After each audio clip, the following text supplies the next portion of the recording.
add your YouTube channel link in your TikTok bio on Android. This tutorial shows you how to put your YouTube link directly in your TikTok profile.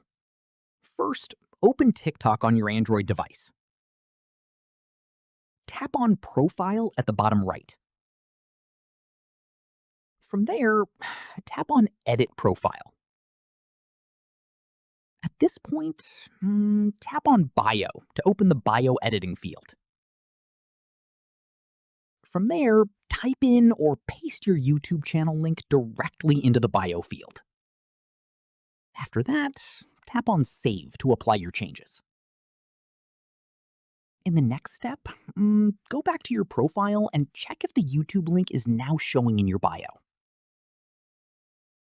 From there, if you want to add a clickable link instead of just text in your bio, go back to Edit Profile and look for the website or Add Link option if available. Once done, tap on it and paste your full YouTube channel URL into the field. From here, go back to your profile and tap on the link to confirm it is clickable and takes you directly to your YouTube channel.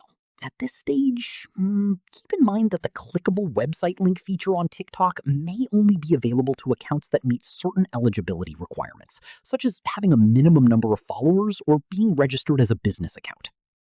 And that's it.